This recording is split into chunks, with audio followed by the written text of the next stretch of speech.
आज हम ऐसे चीजों के बारे में बात करने वाले जो कि इसका सीधा कनेक्शन हमारे ओ वॉलेट के साथ है, ब्लॉकचेन।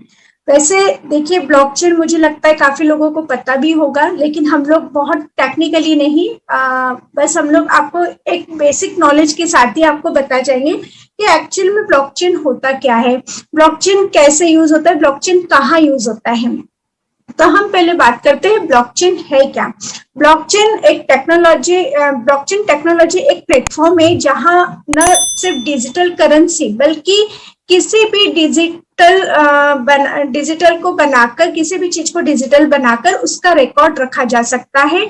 यानी कि अगर मैं आसान भाषा में कहूं तो एक ये वही खाता है। करते ब्लॉकचेन टेक्नोलॉजी एक ऐसा प्लेटफॉर्म है जहां न सिर्फ डिजिटल करेंसी बल्कि किसी भी डिजिटल चीज को क्या बोलते हैं, रिकॉर्ड बनाकर रखा जा सकता है। यानी सिंपल वे में मैं अगर कहूं तो ये पुराने जमाने का वही खाता। इसमें आप सिंपल वे में, जैसे आप लोगों को पता होगा कि पहले मुनीम जी बैठा करते थे वही खाता लेके, यानी कि आप लोगों का सारा चिट्ठा उसमें वही खाते में रखा जाता था। अभी ब्लॉकचेन कहाँ हम लोग इसको यूज कर सकते हैं। जब एक 2-3 एग्जाम्पल के साथ मैं आपको बताना चाहूंगी कि एक तो हम लोग स्टूडेंट का रिकॉर्ड रख सकते हैं कि क्योंकि आजकल देखिए बहुत गलत वे में मार्कशीट्स भी चेंज हो जाती है, यानी कि मार्कशीट के साथ भी ना छेड़छाड़ होती है। और प्रॉपर्टी सबसे अच्छा इसका उदाहरण, प्रॉपर्टी हम लोग जो रजिस्टर्ड ऑफिस में रजिस्ट्री कराने चाहते तो उसका रिकॉर्ड भी हम लोग ब्लॉकचेन में रख सकते हैं आसान तरीके से। और मतलब जैसे कि अगर हम बात करें, एक और मैं आपको एग्जांपल देती हूँ। जैसे कि जो गवर्नमेंट के जो रूल्स निकलते हैं, जैसे कि पेंशन्स बोल लीजिए या कुछ उनके लिए कुछ ऐसे कुछ ऑफर्स वगैरह निकलते, जैसे कि कंट्रोल वगैरह का कुछ निकलता है या उनको पेंशन वगैरह दी जाती है, तो उसका रिकॉर्ड रखने के लिए भी ब्लॉकचेन बहुत ही उपयोगी है। तो ब्लॉकचेन की बात अगर मैं करूं तो ये बहुत ही धीमी गति का टेक्नोलॉजी एक्सपर्ट माना जाता है, लेकिन आने वाले समय में ये बहुत ही अच्छी तेजी पकड़ने वाला है। यानी कि हमारे लिए बहुत ही अच्छी खबर है कि ये भविष्य में ये टेक्नोलॉजी पूरी दुनिया में बदल देगी। इसलिए आज ये हमने मतलब मैंने और शीनू ने सोचा क्यों ना हम आज इस टॉपिक पर बात करें कि एक्चुअल इसका हम लोग नॉलेज दें, यानी कि आप लोगों को बताएं। क्योंकि जब हम लोग ओ वॉलेट को पढ़ रहे थे तो हमें वहां पे बार बार ब्लॉकचेन दिखाई दे रहा था। तो हमारे दिमाग में, मेरे और शीनू के दिमाग में आया कि क्यों ना आज हम ब्लॉकचेन के बारे में बताएं, ताकि ये बताएं मीन्स मैं ये नहीं कहती कि मैं एक्सपर्ट हूँ, एक बेसिक नॉलेज में आप लोगों के साथ शेयर करने के लिए हमने एक ब्लॉकचेन का जो टॉपिक लिया है, ताकि वो अगर आपको थोड़ा सा भी समझ में आ गया तो आपके लिए ओ वॉलेट कितना इम्पोर्टेंस है, यानी वो कितना सिक्योर है, तो वो आपको बहुत आसानी से समझ में आएगा।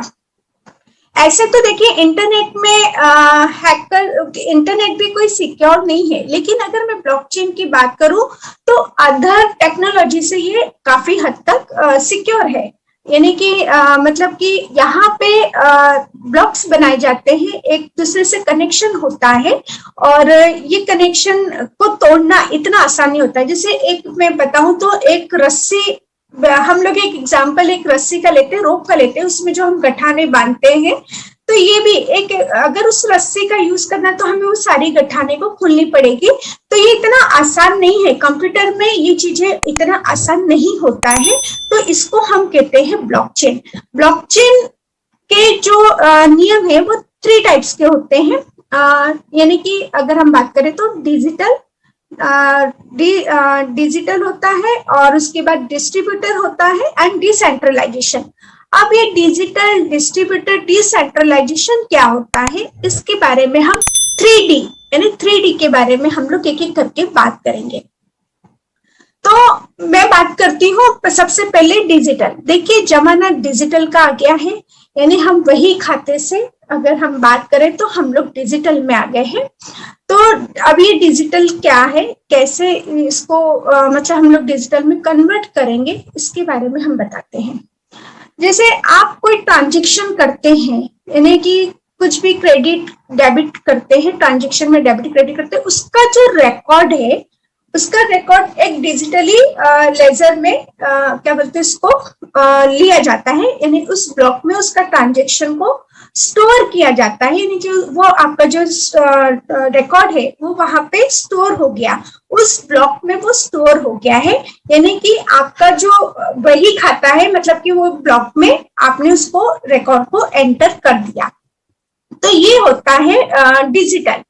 अब हम बात करते हैं डिस्ट्रीब्यूटर। अब डिस्ट्रीब्यूटर क्या होता है, जो रिकॉर्ड आपने डिजिटली बनाया था, उस ब्लॉक में आपने उसको रखा था, तो वो क्या है कि बहुत सारे कंप्यूटर यानी कि नोड्स वहां पे होते हैं, यानी कि जो भी आपका जो डाटा है, जो आपने डाटा है वो बहुत सारे कंप्यूटर में स्टोर होता है, यानी कि उसको डिस्ट्रीब्यूट किया जाता है।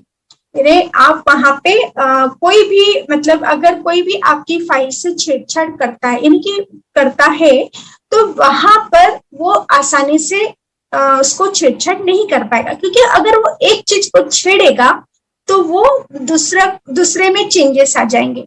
तो ये बहुत मुश्किल होता है उसको छेड़ना, यानी कि आपको मतलब आपने क्या किया, अपने डाटा को अलग अलग कंप्यूटर्स में क्या कर दिया, डिस्ट्रीब्यूट कर दिया। सपोज अगर आपका एक कंप्यूटर यानी कि आपको सपोज आपका एक डाटा ये हो गया, खराब हो गया, तो आप क्या करोगे, दूसरे कंप्यूटर से यानी कि दूसरे नोड से आप अपने वो डाटा को रिकवर कर पाओगे या ले पाओगे। अब हम बात करते हैं डिसेंट्रलाइजेशन की, जो कि सबसे इंपॉर्टेंट है। डिसेंट्रलाइजेशन क्या होता है, यानी कि यहाँ पे जो भी मतलब कि कहने को मैं सिंपल वे में आपको कहूँ कि यहाँ पे जो डिसेंट्रलाइजेशन था, वहां पे ना ओनर नहीं होता है, ओनर नहीं होता है, मतलब कि वहां पे जो भी आपने रिकॉर्ड डाला है वो सीधा ब्लॉक में आ गया।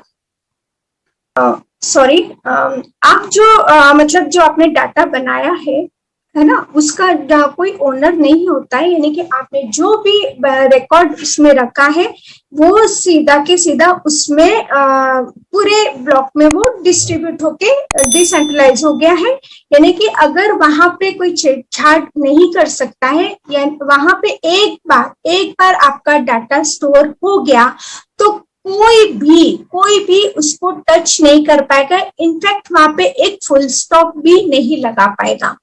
तो मैंने अपने तरफ से पूरी कोशिश की है ब्लॉकचेन को बताने की। आई थिंक सो आप लोगों को समझ में आ गया होगा कि एक्चुअल में ब्लॉकचेन होता क्या है, इसको और हम लोग समझेंगे। तो मैं यहाँ पे शिनू को कहूंगी कि ब्लॉकचेन के बारे में आप थोड़ा सा और डिस्क्राइब कर दीजिए।